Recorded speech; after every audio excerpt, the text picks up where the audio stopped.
What's up, everybody, and welcome into another episode of That Dynasty Show. Today, Tyler and I are each going to highlight a few of our favorite sell-high targets right now ahead of Week 3 of the fantasy football season. We're actually recording this right before the Pittsburgh-Cleveland game. I don't think either one of us are highlighting guys that are playing in the Pittsburgh-Cleveland game, but apologize if anything happens between now and when this comes out. But hey, you'll get over it. We'll get over it, and we'll keep on moving on. But before we jump into it, Tyler, how we doing, buddy? I'm excited. Can't wait to make some money off of some fools by selling these guys for drastic prices. Yeah, well, there's a lot of really good guys on this list. And you know what? I'll let you go first because there was a guy that I was going to put on my list, and then I saw that he ended up on your list. So I know we'll agree on at least one of these guys. So tell everyone who your first one is. So my first one that I'll start off with is Gabriel Davis. This is a guy who's a wide receiver 2 in his offense and is currently listed as the wide receiver 19. As I at least based off of a keep trade cut. When I look at the names below him, I'll read them off. Just Deontay, Cortland Sutton, Jahan Dotson, J-Mo Williams, DJ Moore, Traylon Burks, Mike Williams, Terry McLaurin, Mike Evans, Christian Kirk, Chris Godwin, Jerry Jeudy, Devonta Smith, Elijah Moore. I think I just read the first name that I would take him over. That was about 10 of them. So I'm personally not all about this Gabe Davis price tag. I thought he was overpriced this offseason after the playoff run that he had. I don't see him being a long-term, wide receiver 1 or even really long-term wide receiver 2 in fantasy for where he's being priced at right now. There's no way in the world I'm taking him over established guys like Deontay or even like young high upside guys. Even Jahan Dotson showed a lot these last couple of weeks. There's no world. I think the Gabe Davis hype has only gone even further off the rails since the beginning of this regular season. And I want to hop off that train really quick. Yeah, and it's weird because I like Gabe Davis, but I think I would prefer to get what you can sell him for, right? With Gabe Davis, I don't want to say you're focusing on a guy that's super touchdown dependent, but I mean, you kind of are, right? Like he didn't have a massive target share last season. Even in week 1 against the Rams in a pretty good game, he had 5 targets. He's already hurt on the season, got hurt in practice ahead of week 2, sat out week 2. A video came out earlier this week of him practicing, and he was really hobbled. That route did not look good. That ankle did not look good. So this could be an injury that does linger for at least another couple of weeks. And I think that's going to bring down his value a bit, but there's still such a cult following for Gabe Davis. I think you can get a lot of pretty good returns for him. So I don't disagree with that at all. Plus, I mean, look at it this way. Stephon Diggs absolutely ruined. Who did they play? The Titans, right? Absolutely ruined them. And that was without Gabe Davis on the field. People can make an argument that, oh, well, Stephon Diggs is going to get top coverage, so Gabe Davis is going to go out there and do his thing. Gabe Davis wasn't on the field in week 2, and Stephon Diggs absolutely shredded Tennessee for 3 touchdowns and like 1 billion yards. So I don't think it really makes a difference whether Stephon Diggs is opposite of Gabe Davis or not. He is just a little overrated, and really the big thing that people are buying him over is his 4 touchdown performance against the Chiefs, right? Like that is the first thing that people think of when they think of Gabe Davis. And it's just not a sustainable fantasy output, especially in an offense when he's competing for targets with Stephon Diggs. Yeah, I mean, I think as I just look at the list, it's like I would take almost any of these guys that are surrounding him straight up over him. But I mean, if you're gonna get any of these guys plus a piece, it's like smash accept that before the friggin' guy changes his mind, I mean, like I feel like him and Rashad Bateman are like the exact same wide receiver, at least fantasy wise, right? It's like 4 or 5 targets a game, and then when you score a touchdown, it's really good, right? But for me, I'm looking to trust the process and take any of those guys plus a piece over Gabe Davis any day of the week. Well, you know what's kind of funny? So you brought up one of the guys that's on my sell high list, and it's Jahan Dotson. And I don't want to have to sell him because like you probably bought him with like pick 112 or 201, maybe even 202, depending on your league. Like Jahan Dotson was slept on in this rookie draft class. There's no doubt about that. But what he does, it's just I don't see him having this massive role for the rest of the season. Like, I think he's got off to a really hot start. I think he's looked really good. But I mean, you got to look at it this way. Washington has really no plan at the quarterback position. You could say it's Carson Wentz. Carson Wentz has been playing, honestly, not even very good football through the first 2 weeks. It's just he's had a lot of opportunities to throw the ball because Washington has been trailing, right? Especially in week 2. And Jahan Dotson, he's done really well the first couple of weeks, but so is Curtis Samuel. Terry McLaurin's been really quiet, right? It's only a matter of time before Terry McLaurin goes out there. Like, Terry McLaurin is the wide receiver 1, and the reason why he's not doing much is because he's getting the top coverage. And then Curtis Samuel, we knew Curtis Samuel could do this, right? Go back a couple years ago when he was in his final season with Carolina. He put up, I think like a top 20, top 22 fantasy wide receiver season, which was pretty freaking cool. But Jahan Dotson is competing with those two guys, and he has Carson Wentz throwing in the ball. Like I said, this Wentz play is not sustainable. I think with Dotson, I don't want to say we saw his ceiling already, right? But there aren't going to be many games probably for the rest of his career that are going to be better than what he did in week 1, right? Where he had a pair of touchdowns. That's just not going to happen. So you bought him probably for the 112 or the 201. You could flip him probably for what's projected to be maybe a mid-23 first with the hot start that he's gotten off of. And I would rather take a random top 8 2023 pick than have Jahan Dotson on my team. I think that classifies him as a pretty damn good sell high. Yeah, and this is one that I'm kind of torn on because Jahan Dotson's a guy that I think we both liked this rookie season at his price tag, right? I mean, like you said, early second round, late first round. But I don't know. I mean, I have a rookie that I know in his first 2 weeks in the league, he's put up 18 and 17 points. He's a guy who can catch touchdowns. And yes, what's his goddamn name? Terry McLaurin. Well, yes, Terry McLaurin is a really good receiver, and he's going to, take target share away. I think Jahan Dotson can be a guy for a while. I mean, the guy's only 22. I would like to have him on my team for the rest of the year. For me, just having a rookie that I already know that I've hit on is so much more valuable than a random rookie pick that can easily bust. So I'm teetering back and forth on this one with you. Yeah, I mean, I don't blame people for not selling, but that's the thing, right? Like, the mindset around guys that are sell highs, they shouldn't be easy decisions, right? Because if they were an easy decision, they're not going to be a sell high. So I think that there are better rookies out there than Jahan Dotson. I think there are better future rookies out there than Jahan Dotson. Obviously, if you have him and you're in a rebuild, I probably would hold on to him unless you can get, a mid-range 2023 first for him. Because, it does look like people have hit. But and I'm not going to say take away his touchdowns and look at his stat line because you can't do that, right? That's stupid. That's like saying, oh yeah, Mike Williams isn't good when you take away his 80-yard touchdowns, right? Like, okay, who cares? He's getting them.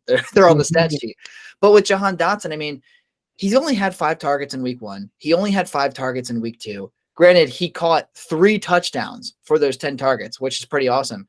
But it's only 99 yards through 2 weeks. Like, there's nothing super impressive about it. He's not this big home run hitter, and he's not a big guy either. He just kind of gets lost in the end zone.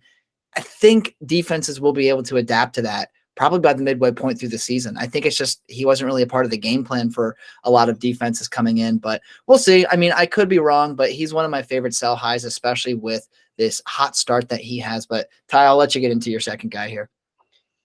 Yeah, and it wouldn't shock me if you were right about that. You brought up a couple of good points, but we'll move on from it. But my next guy is going to be Mr. James Robinson, who's actually a football player that I really like to watch. He's a short little guy, he's shifty, and plays really hard, runs really hard. But I'm going to sell him high here. I mean, unless I'm on a real contending team, like I don't want to rely on him any point past this season. I still don't believe he's a long-term back. He showed up in terms of fantasy these past 2 weeks with almost 20 and 16 points. But like you said, I mean, there's not really astounding stats here. I mean, when I don't expect him to score 17 touchdowns this year. I feel like there's going to be a lot of games where he's going to be a sub 10, even maybe sometimes sub 5 type of guy in terms of fantasy points. This offense is not all that explosive. They still are the Jacksonville Jaguars, even though I think they've improved since last year. They still are the Jacksonville Jaguars. Travis Etienne still exists, and we've seen Travis Etienne, even though he hasn't had great fantasy performances, he's been the passing down back, and that's where a lot of the upside is. So I think a lot of us are going to be disappointed if we hold on to James Robinson and make him a weekly starter. I think it could hurt your lineup a lot, so I'm going to sell him pretty high. I mean, the guy, he shot up how far in the rankings? I don't have it in front of me. I'm sorry. I'm a mess. He shot up a lot. Now it doesn't want to load. Yeah, I forgot. Now it doesn't want to load. But yeah, too much for me. Too much for my liking. I think he's being ranked right around like a low to mid range running back 2. That's not the price range I want him at. The guy is coming off Achilles, a lot of question marks.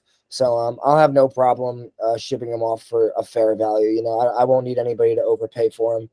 Just find me a team that needs a running back and is willing to pay, you know, a high second, late first round pick for the production this year. Yeah, and James Robinson was actually the guy that I shared on my list, right? So I completely agree with you that he's a sell. And there's 2 things that I want to point out. And I want to reiterate on ETN, he's essentially a rookie right now, right? Like he missed his entire rookie year, didn't get to do like any of the practices, and didn't get obviously he has a rapport with Trevor Lawrence from his college days, but it's completely different now, right? Trevor Lawrence has a year of the pros under his belt. There's a lot more going on, and it's a much harder game than college, but ETN will get it down. And he'll get it down before the end of this season, and he will be the main back by the end of this season. So you don't want to be caught with your pants down holding on to James Robinson for too long. The other thing with J-Rob is that, yeah, if you look at his week 2 stat line, 23 carries for 64 and a touchdown, 23 carries for 64 yards, it's like, that kind of sucks. But 23 carries is pretty impressive. However, when you look at the efficiency, 22 of those carries only went for 27 yards. Right? Like he had, what was it, a 37-yard touchdown or 34-yard touchdown, whatever it was. And that's where all of his points essentially came from, right? He had 22 carries for 27 total yards. This offensive line is big old meh. James Robinson is still not looking super explosive. He does not look like the same back that he did before the Achilles. He does look damn good for a running back that's just come back from an Achilles for sure, but he doesn't look like the same player that everyone was really fallen in love with over the last couple of seasons. So I agree with you completely. I'm also selling high on James Robinson. And it's like these first 2 weeks, they were a nice surprise, but I wouldn't get used to it. I really wouldn't get used to it. Yeah, and I just pulled it up, finally loaded, but he's getting valued right now around guys like David Montgomery, Antonio Gibson, Kareem Hunt, James Conner, Tony Pollard. I think I'm taking every single one of those guys plus a piece for James Robinson any day of the week. And again, probably straight up, probably a straight up lateral move for me that I won't mind making. Yeah, I'd have no problem with that either. But I'm interested to see your thoughts on this next guy I have. It's also a running back, a young running back, also in his 3rd season. Clyde Edwards-Helaire. He's gotten, dude, he was basically shot out of a cannon this year, right? Like nobody was expecting him to go out and actually be fantasy relevant. And I think he's like currently a top 5, top 6 fantasy running back for 2022 in PPR leagues. Like pretty damn impressive, if I do say so myself. 22 points in week 1, 15.5 points in week 2. But he's done that on only 15 total attempts. I don't have his passing numbers ahead of me. Three catches, 32 yards in week 1, 4 catches, 44 yards in week 2. 2 touchdowns. So that's the thing, and I will give Clyde Edwards-Helaire credit, and I will give the Chiefs credit. They're finally using him to his skill set, right? So they are finally using him on 3rd downs, which they should have been doing since he was a rookie. I don't know why they didn't. Like that was totally asinine, and I think totally un-Andy Reid-like to do that. But regardless, he has finally rebuilt value for himself, right? Like Clyde Edwards-Helaire, you could not give him away this time even 2 months ago. Nobody wanted him, right? Especially with the quote-unquote emergence of Isaiah Pacheco, Ronald Jones getting there, even though Ronald Jones been a healthy scratch for the first 2 weeks, right? It's just, I think Clyde Edwards-Helaire, he's not going to keep this up. And we know this, right? We know that I don't want to say he's injury prone, but we know that he doesn't exactly stay healthy. We know the Chiefs don't 100% commit to him. They haven't in the past. They're not just going to suddenly do it now. We know Pacheco is moving his way up there. We know the Chiefs are a complete air raid offense. And they can be up 21-0, and they're still going to let Pat Mahomes air the ball out because they can do that. Clyde Edwards-Helaire, as much as I would like him to have steady fantasy production, I don't think he's going to. And I'm going to use this hot start as a selling point. I might hold on. I might hold on for another week or two because I think he can do it for another week or two, right? Like this weekend, he's against Indianapolis. That's not going to be a hard game whatsoever. Kansas City will be able to take their foot off the gas probably by the third quarter. Maybe Clyde Edwards-Helaire sees a bit more of an extended role in this, maybe does see more than 8 carries on the ground. And then against Tampa Bay, I mean, all bets are off. Pat Mahomes versus Tom Brady. But yeah, I don't know, man. I don't trust him to keep it up. And if I can go out there and sell him as the top 6 running back that he currently is on the 2022 season, I'll take whatever return I can get. Yeah, and he's a guy that I think I tinkered with one time in one of our mock drafts when I went with that 0 RB strategy. I mean, you look at him and it's like why can't he produce for you in fantasy? You know, he's in the best situation of any running back in the entire league, really. I mean, pick a better offense for your running back to be a part of. You really can't find one. So I'm with you. The value is finally back. Like you said, you could not trade him for anything. Nobody wanted a piece of him. If you said Clyde Edwards-Helaire is on the block, you got 0 text messages about it. At this point, the fact that you're getting any value out of it, he's currently listed as the RB 19, I believe, on Dynasty. He is somewhere between 19 and 24 in that range. Yeah, but, he's RB 19 currently, and I just pulled up KTC myself, and it says fair trades for him is like Kenny Walker, a late first, George Kittle. I'll take those guys for my late first straight up over Clyde Edwards-Helaire easily, right?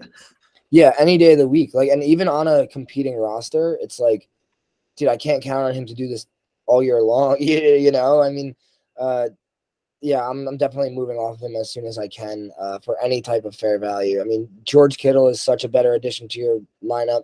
Even a late first-round pick next year is going to be a lot more malleable and flexible than it's going to be trying to trade Clyde Edwards-Helaire after what's going to be a half a season or probably a half a season in total after this year, you know, of production. It's going to be we're probably going to find ourselves in a spot where it's tough to sell him again. Sooner rather than later. So I'm going to hop off the train now. Exactly. Sell while you can. Guys that have not done anything for the last 2 years, most of the time running backs don't just find that it factor randomly, right? Like they need it either as a rookie or very early in their second season. They find it early in their third season. It's very rare for those guys to hit sustainably. So if you're going to hold on, don't say I didn't warn you. And if he does pan out and you hold on and he keeps putting up 15+ points a week, you can come back on this video, leave a comment at the end of this season and say, Mikey, you suck, because I'll deserve it at that point. But I think he's a pretty obvious sell high candidate right now. But Ty, I know you got a third and final one here for us. So who's that going to be? Yeah, so third and final for me is going to be Mr. 6 touchdown Tua Tagovailoa. It's just not going to happen every week. He's currently ranked as the QB9. I mean, this was a guy who QB9. What? QB9 on Keep Trade Cut. Goes Josh Allen, Mahomes, Herbert, Jackson, Hurts, Murray, Burrow, Lawrence, Tua. And then comes Deshaun Watson, Dak Prescott, Justin Fields, yada yada yada. No way. Yeah, I mean, yeah, that's what I said, right? It's like, dude, this is a guy who you are drafting at like QB 25, QB 27. You know, it's like it's a guy that nobody had any faith in, and now you're getting QB 1 price tag for him. I'm gonna take any offer I can really get that's close to that value and not look back from it. Because I mean, while he's in a great situation, if he doesn't go on to win a lot of football games this year, Miami just spent how much on Tyreek Hill? I don't see a world where they let Tua Tagovailoa drag the team down. Not that I think he's necessarily dragging the team down right now. Obviously, that was an awesome game, but I mean, they're going to rather go out and find an elite quarterback and someone who gives them a shot to win a Super Bowl.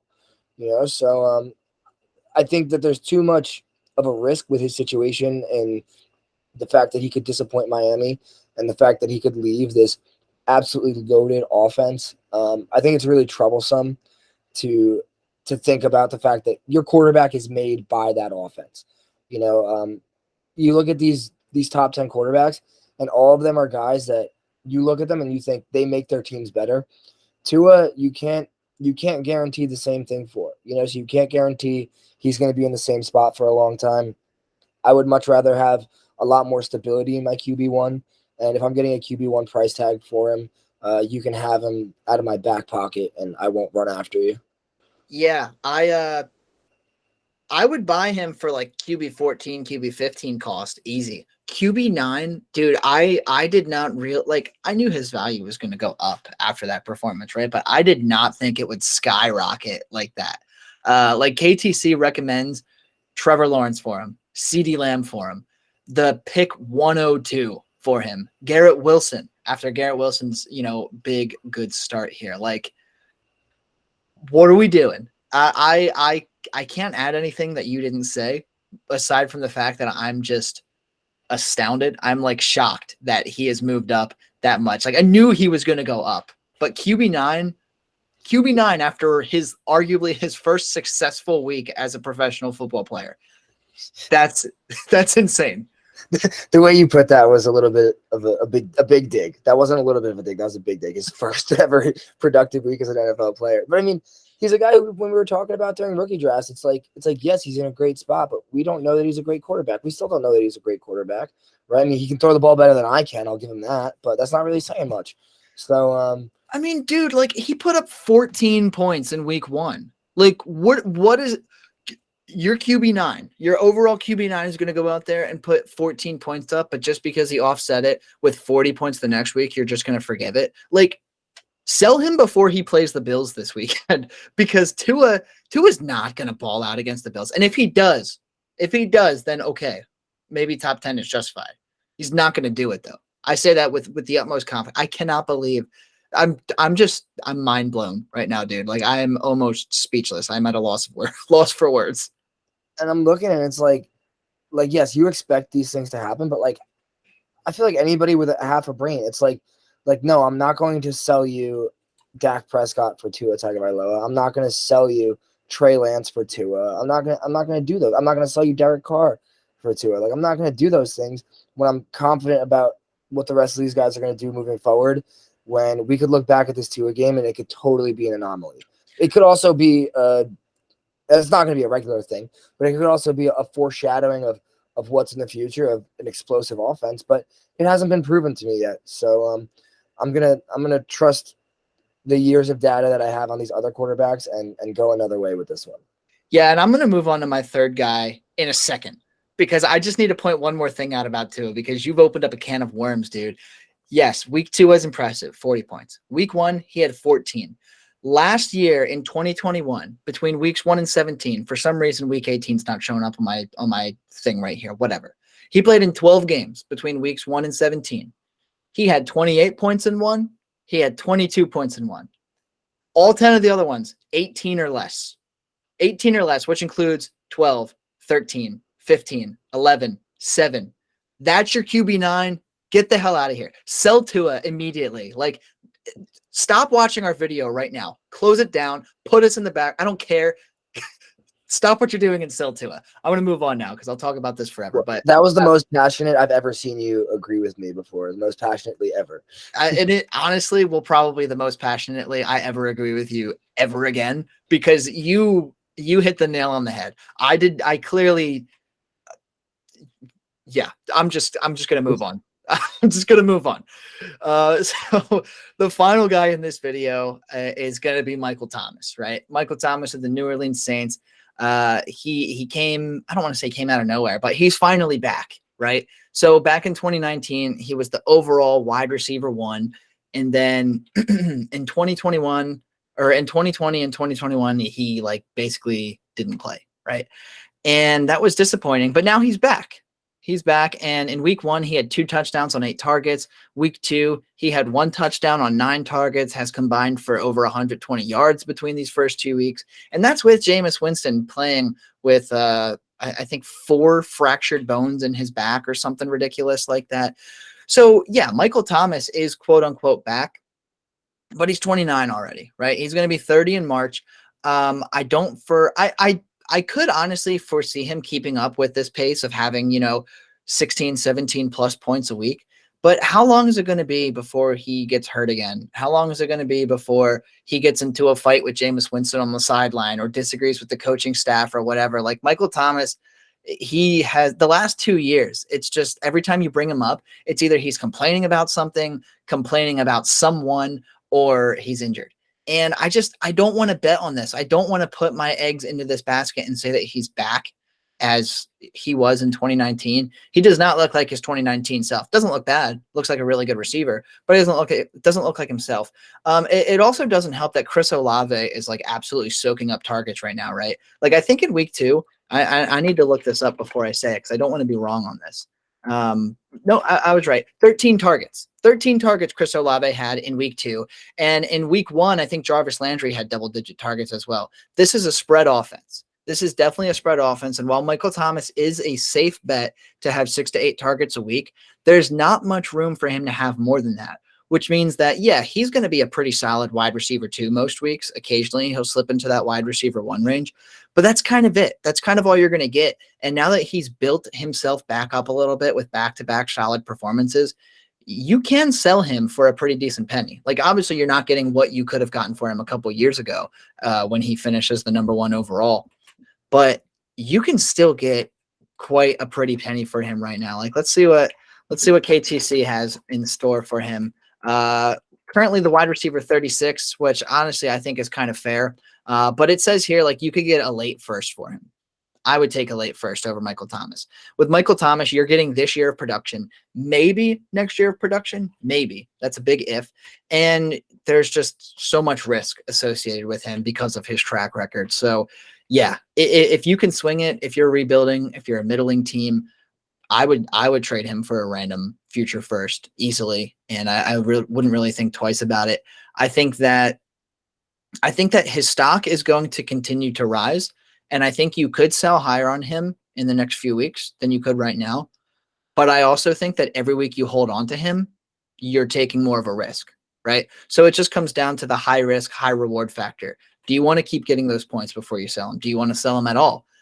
But you could run into a situation where you do hold on for too long and you're not going to be able to get even half the return that you can get today. So with him, I wouldn't call him an absolute must sell high, but he's definitely like a proceed with caution kind of guy because it's more than likely just a matter of time before he's back doing what he's done the last couple of years. Yeah, I think you hit the nail on the head with that one. I mean, a top 15 rookie pick, I'm probably taking that all day over Michael Thomas. I mean, like you said, he's 29. He's a this year kind of guy. Even if he does produce, it's only going to be for this year, maybe next year if you're lucky, right? So it's like, why not hit the reset button? Like, go get a young guy, even a guy like a Devonta Smith or any of these young guys, right? The Jahan Dotson. Well, you're not getting Jahan Dotson now, but maybe last week if you could go back in time, right? Trade him for a young guy or a late round rookie pick and just reset the career. You know, I mean, at this point I would rather have a consistent wide receiver 2 over the next 8 years than mid range wide receiver 2, high end wide receiver 1 for the next, or low end wide receiver 1 rather, for the next 8 months. I'm going to take the longevity and trust the process. And yeah, I'm with you on this one. Yeah, let's get younger and let's hit the reset button. Yeah, like Mike Thomas, he's the wide receiver 9 on the 2022 season right now, right through 2 weeks. He's ahead of he currently has more points than Jamar Chase, Devontae Adams, AJ Brown, guys like, the rookies that are flashing, Garrett Wilson, Drake London, Jahan Dotson. He's got more points than those guys right now. And I mean, you're definitely not going to get any of those guys for Michael Thomas straight up, right? Like, that's not what I'm suggesting. But what I am saying is he is performing at a very, I don't want to say performing at a high level, but in terms of fantasy points, his fantasy points are there at a high level right now. And I don't think that's going to stay consistent throughout the entire season. So it's just something that I needed to point out. Again, not an absolute must sell, but definitely like, okay, you're getting close to the point where you probably should consider selling him. And I just wanted to point that one out here. Yeah, and when it comes down to it, I mean, like, are you gonna are you going to sacrifice what could be an extra first round pick for the extra couple months of production? It's like, I mean, the minute this guy puts up an 11 or 12-point game as opposed to a 20-point game, the value drops, and all of a sudden nobody's willing to buy him anymore, right? Everyone says, "Oh no, I'll wait till next week. Like, let's wait till close to the trade deadline."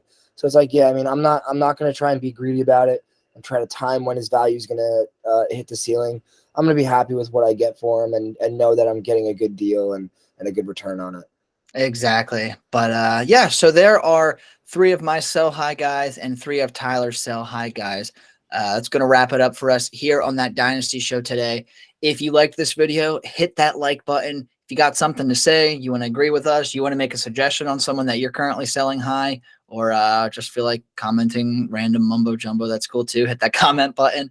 And of course, we appreciate all of our subscribers who watch, and sincerely do appreciate anyone that will subscribe in the future. And we hope that you are or are about to be a part of that group of subscribers. So shout out to all of you guys. I think as of this video, we're up to 66, so definitely making progress. You know, Tyler and I have set a goal. We definitely want to hit 100 at some point during the NFL season. And thanks to everyone who is watching. Seems like that's a very realistic possibility, which is just freaking awesome. Can't wait to keep up with these videos for you guys. And yeah, if you got anything that you want to see, any sort of content that you think is missing from YouTube and you think Tyler and I might be able to provide, let us know. We're more than happy to do that too. Yeah, thanks for coming out, y'all. We appreciate you. So for myself, for Tyler, and for that Dynasty show, we will see you next time.